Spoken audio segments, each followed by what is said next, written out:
Oh man, look at this fucking thing. Holy shit. What is that fucking thing?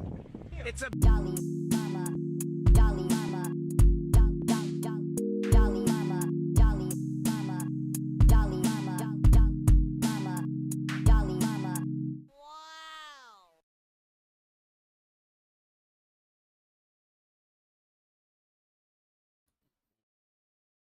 What's going on, ladies, gentlemen, and everyone else? My name is X-Jolly Llama, and we're gonna switch back to the starting series. We're getting a little bit scuffed today. We have had very little time to prep for this, but we are doing a mental health awareness discussion with the fam today. Pardon my starting soon screen. I hope you guys understand. We are going to be switching over right now in just a moment to the proper scene here. There we go. As you can see, we are going to be joined here today by Mahler JM, Strange Spuddy, and myself. And we're going to be talking about mental health awareness, sharing our own stories, and having a discussion about general mental health. I hope everybody's doing well today. I need to fix my webcam here, so if you guys could just bear with me for just one moment while we do that, and then we will hop right in with these lovely, beautiful folks that you see on your screen here. Mahler JM here is at the top left. Exclamation point multi if you want to have all of our streams pulled up. Good morning, Wadi. Hello, friend. Stream's a little bit scuffed today, but hopefully this all works out. As you can see, we are joined by these beautiful folks.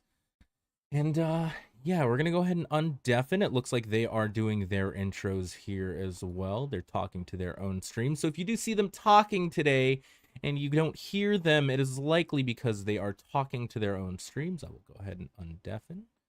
And we're gonna hop into it here shortly. I'll wait until they go ahead and unmute. So how are you doing today, Wadi? Hello. Hey, Spud, how you doing? I'm doing good. How are you doing? Doing all right. Doing all right. We'll just go ahead and wait for Mahler to finish up his little intro bit, and then we can hop in. I think he's gonna intro it. Hello, Sounds friends. good to me. Hello, Mola. How you doing, brother? Sorry about the delay. I was just saying hello to some of our friends out there in the world. No worries at No all. worries. Um, Everyone's start is different, so. Yeah, Absolutely. yeah, for sure. so Mahler, did you want to go ahead and just kick us off with just like the World Health Organization's mental health info type of situation? Yeah, certainly. So the World Health Organization, guys, is a national organization, obviously dedicated to a lot of different health issues. One being very important is mental health. And they have a nice overview of what their goal and their purpose is. And I'm going to go ahead and just go through that. In recent years, there have been increasing acknowledgement of the important role mental health plays in achieving global development goals, as illustrated in the inclusion of mental health in the Sustainable Development Goals. Depression is one of the leading causes of disability. Suicide is the second leading cause of death among 15 to 29-year-olds. People with severe mental health conditions die prematurely, as much as 2 decades early, due to preventable physical conditions. Despite progress in some countries, people with mental health conditions often experience severe human rights violations, discrimination, and stigma. Many mental health conditions can be effectively treated at relatively low cost, yet the gap between people needing care and those with access to care remains substantial. Effective treatment coverage remains extremely low. Increased investment is required on all fronts, for mental health awareness to increase understanding and reduce stigma, for efforts to increase access to quality mental health care and effective treatments, and for research to identify new treatments and improve existing treatments for all mental disorders. In 2019, WHO launched the WHO Special Initiative for Mental Health, Universal Health Coverage for Mental Health, to ensure access to quality and affordable care for mental health conditions in 12 priority countries to 100 million more people. That is what WHO describes mental health. That is their mission for mental health. Obviously, our mission is similar, but we are here without a cost. We're here without an organization. We're here as human beings coming to you guys to have these discussions, to tell you a little bit about ourselves and maybe some of our experiences. And hopefully you can learn from that, either take it for the good and use it in that way, or take it for what not to do, right? And improve in that direction. So that's kind of what our plan is. Sorry, Jolly, Spuddy. Yeah, Yep. Sound So- about right? absolutely. It definitely shines a light. I didn't realize the kind of numbers were so high in terms of how many people are affected by mental health and how many people are, suicide rate is it's terrifying. I mean, it's sad. So It is. It is. as someone who has struggled with depression basically my entire life, it's a pretty terrible thing. But maybe we can kick off with a little bit of intro, kind of about Sure. ourselves. Just, I'm sure most of our communities know who we are, but maybe give a little bit of info that they maybe don't have, or just get to know us a little bit better. Sure. Yeah. Spuddy, why don't you start? I was going to say, this is where I'll probably struggle because of past and that I struggle opening up a little bit, but yeah, I just don't know what to say half the time. I do. Well, a lot of people have said to me that they believe that I am depressed, and that even though I don't want to believe it myself,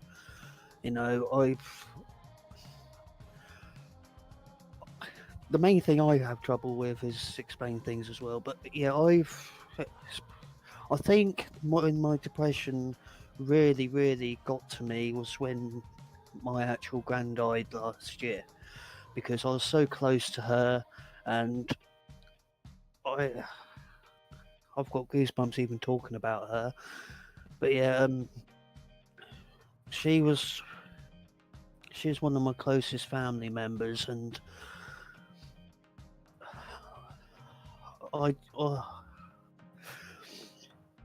sorry, I'm shaking a little bit. No, you're fine. If you wanna pass the torch off, catch your breath a little bit, that's totally fine. Yeah, don't worry about it Buddy. too much. Love you, buddy. Yeah, Yeah.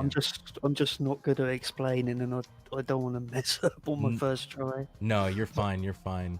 Mahler, why don't you go ahead and kind of give, I guess, like a little intro, kind of Sure. how mental health Sure. has affected you and stuff. Yeah, absolutely. Well, I'll give an intro on myself first. I'm James. You guys all know, maybe some of you know that. I'm James. I grew up in Michigan, 43 years old. I grew up in a weird time, right? I grew up in the 70s, late 70s, when divorce became kind of the thing, right? And a lot of people were doing it. It was cheap, and it was an easy way, unfortunately, in America, for people to kind of get out of bad relationships or whatever the reasoning be. So I was a product of divorce at an early age, probably less than a year old or so. So something I've noticed throughout my whole life is that I've never had a real good example of what a stable relationship is. And so I've always been introverted in that way, where the only person that can protect me is me. And so it's affected relationships. It's affected certainly my mental health. It really hit home a couple of years ago, about 4 years ago. I broke up with my ex-girlfriend. Some of you have heard the story, but it wasn't a breakup of like deceit. Like, she didn't cheat on me, or we didn't have any, it wasn't toxic. But it was just because she wasn't ready for the step in which I was at. It was timing. And so there was a ton of love there, but it was a step I felt like I had to take at the time. Unfortunately, I think that was, I don't know, you always look back in a different light when you're looking back at history, right? If I'd have been more communicative, it probably would have helped. But I've never been communicative. I can't say that word. I've always been closed off, and when I have problems, I internalize them all. And so that put me in a deep depression. I moved into a brand new house. My first house I'd ever bought. Should be a glorious experience. It was a hole of depression. It was quiet walls, thoughts going through my head. I had no job at the time.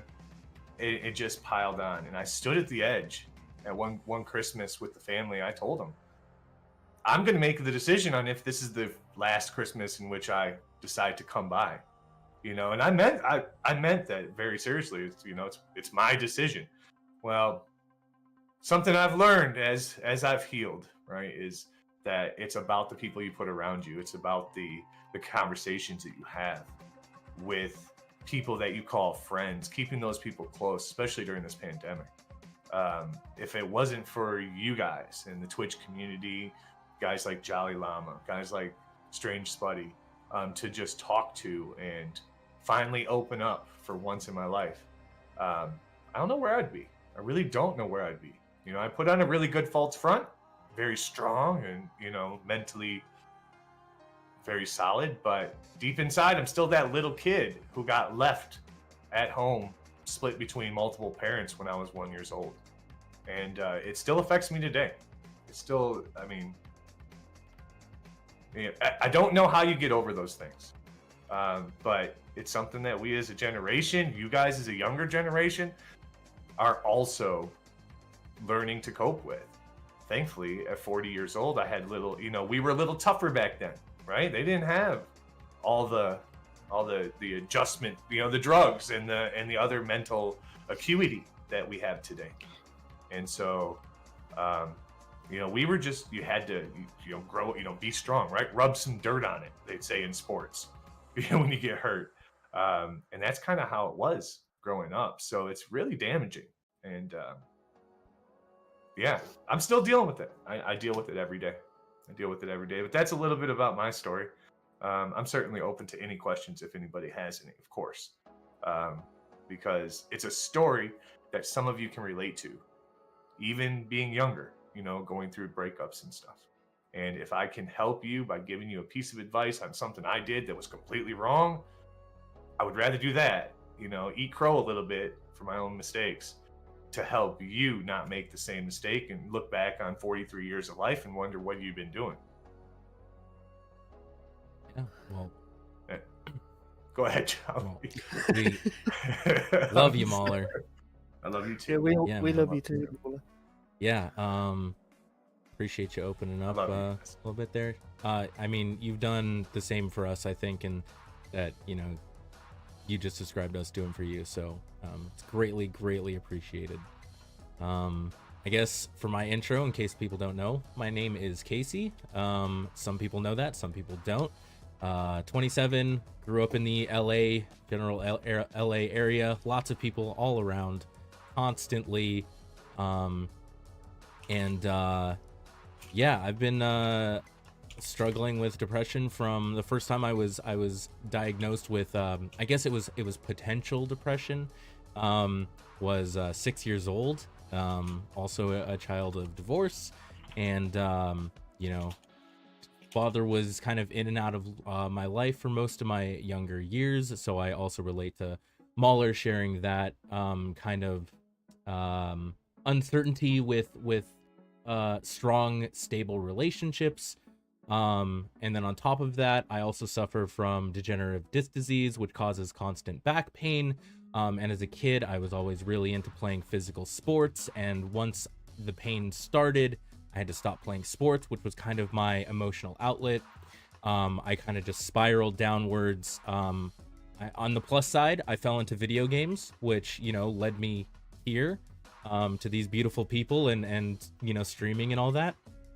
So, yeah, I don't want to get into too much detail right now, because I'm sure we'll fall back into it as we go through this discussion. But yeah, I've been suffering with depression and chronic pain my whole life. Anxiety started happening around my teenage years. I put on a lot of weight after quitting sports. I gained a lot of weight, started being, you know, ridiculed at school and bullied, and that obviously didn't help at all. And it was kind of just a long-winded downward spiral, down to probably my lowest point, maybe 3-ish years ago. I went through a really bad breakup, and you know, didn't feel like I had anybody, even though logically, you know, you still know you have people you can lean on, but in the moment, especially with crippling depression, you don't feel like you have anybody. And you know, I, as Mahler said, kind of stood on that edge, and it was more close to ending things than I am proud of admitting. But sometimes you got to just open up and talk about it, and talk about how you got through it. And I guess we'll leave it there for now, and we'll probably hop back in and go back through our individual situations as we go through this discussion here. But yeah, that's a little bit about me and my kind of backstory. So Tell you what, you two explain things better than I can. hey, don't even sweat it, buddy. You did fine, and it's you know, it's very fresh for you too, and obviously things can get really emotional, and it can be really difficult to talk about. So I was going to say, this is one of the most difficult things I've ever done, and I want to do it because I know that it'll probably make me better, but I just struggle with this type of thing, especially considering normally I have to deal with things on my own, and I help a lot of other people out to try and get my mind off things. Because, yeah, I've been struggling for many years, and it just seems to be getting worse and worse over the years. Because even when I was in school, there was a couple of times I actually nearly committed suicide, and if it wasn't for people stopping me, I probably wouldn't be here today and wouldn't have met you wonderful people. Yeah. And I've been sent to all sorts of different specialists and that to try and help me, and it was when I got into gaming and actually met Squid as well, who helped me out a hell of a lot, you know, and I can't thank him enough. And then I've met you wonderful people as well, and built a wonderful community, and just can't thank either of you two enough either, or everyone else. And I'm slowly getting there, but I've still hit obstacles, and now I'm being tested for something called Asperger's, or however you pronounce it. I never heard of it before until, well, my cousin actually works with people with it, and she's the one that diagnosed me with it and told me to go to doctors. I've then been tested, and I'm on a, but the thing which I don't like is I'm on a waiting list to see a specialist, and the waiting list is 3 years long, which is really gets on my nerves. So that's pretty 'cause lengthy. yeah, just to find out if I have got it or not. Right. But apparently I show a lot of signs of it, and that would explain a lot of things in my life as well, because I think differently to other people. I do things differently. It's like sometimes it feels like I don't belong, if you know what I mean. And I seem to get treated differently to everyone else, and yeah, it just all seems to get to me, and I try and boil it up and get on with things, and I want to try and get it out there and try and get the help I need, but I just don't know how to go about it, because as you know, I'm crap at explaining things, and I Yeah. just don't know. Yeah, you're fine. Don't yeah, you're totally fine. Yeah, much love to you. Yeah, that's something that I couldn't imagine, I guess, going through. But I, you know, in that same light, we all have our own individual experiences with life and getting to this point and everything. And the fact that you're here makes me really happy. You know, we wouldn't be able to do this as a group if you weren't here. So glad you are, and glad you're still kicking. Because But I even struggle sleeping and everything. But one thing that really, really, which I need to put out there, although only certain people know, and Squid knows this because I told him face to face. But there is one of my exes who I cannot forgive for anything, because she really made things a lot worse for me, because she basically denied me the chance of being a father. She told me she'd got pregnant, showed me the thing and that, and then next thing I know, she went and got an abortion, which I don't believe in, and she didn't tell me I'd find out from someone else, and I confronted her and everything, and then she tried putting all the blame on me, made me feel bad, and I just struggled sleeping since then. And not even my family, most of my family know that. I think only one member of my family actually know that, and I've had to put up with that, and I still can't stop thinking about what if and all that. And then obviously everything's gone downhill since then as well, and yeah. Well, appreciate you, opening up and sharing it. It definitely, it helps in the long run. It might definitely hurt to talk about, there's, sharing openly stuff that you've kept balled in is never an easy thing to do. So, power to you, and hopefully talking about it does end up helping at least a little bit. Yeah, because that's So that's the. Go ahead. Sorry, I was going to say that's the first time in a long while where I've actually thought about that and not burst out into tears. Because normally when it comes into my mind, I end up crying, and there has been times where I've actually cried myself to sleep and everything, and woke up with a massive headache because obviously I ran out of tears or whatever. Right. But yeah. Yeah, thank you for sharing that with us. Appreciate it a whole heck of a lot. Spuddy, you're one of us, man, and Yeah. that's the first step right there. The first step towards being able to feel okay with the situation is to be able to talk about it, at least be able to, get it off of your chest. Because if you bottle it up 40 years later, you'll stand at that dark pit, or you'll do stuff like I did, which was you don't want to do something that's risky, right? You don't want to do something that's scary because the last time you did it, it blew up in your face, like a relationship, for example.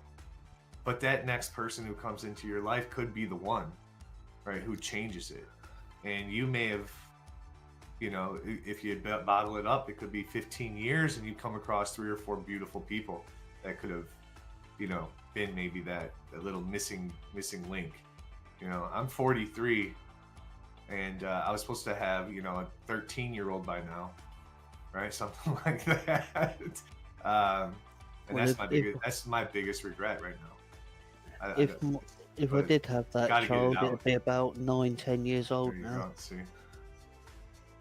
Yeah, I think And- as people, like, I don't think we're all introverts, but as people who spend a lot of time indoors being, streamers and gamers and stuff, I think we tend to like bottle things up super heavily, and just keep things in, for a very, very, very long time. And while I don't relate to not being able to have a child, I'm young enough at this point that I never had that opportunity, and I don't think it was going to happen even with my last relationship. There's a lot of stuff that I relate in terms of just like stuff that keeps me up at night, and stuff that I just, yeah, hard to talk about things. And as I'm thinking of these things, my immediate reaction is to just smile, right? Like I'm smiling as I'm talking about this. In my head, I'm like screaming, but it's the face, it's the front that we put on to try to like make people think that we're like doing all right. Because nobody wants to admit pain. Nobody wants to admit lack of strength, right? Everybody in this world, no matter where you are in the world, everybody is taught to be tough, right? That you can't show your emotions, or at least most families. I don't know. I grew up in that kind of society where it was, you essentially, I grew up in an Italian family, so we always hugged, but I knew families who didn't, right? There was never any of that bondingness, I guess, or that, I guess affection maybe is probably the better word. So it's just always be tough. And And if you want to be tough and you're trying to keep a corporate job, or you're trying to, make sure people on the outside don't know, then you put on that false front. And I think we all do it. And unfortunately, some of us have to, right? But the only way to be healthy is to drop those walls and to admit that you have pain and that you could use help. Yeah, because I think all of this as well has really shot my confidence down and everything. Because my ex, obviously, because of everything, and I've had real bad trust issues as well. I really want to trust people, but they normally have to earn the trust on that. But I tell you what, this Twitch community's earned my trust quicker than people in real life. Same. Yeah. And that's why I don't stream much either, because I want to stream, I just can't bring myself to do it sometimes, because I'm not confident enough to do it, even though I make people laugh and make people happy according to my chat. I like the feeling about that, and I love talking to you, all the amazing people in it, but I think to myself, well,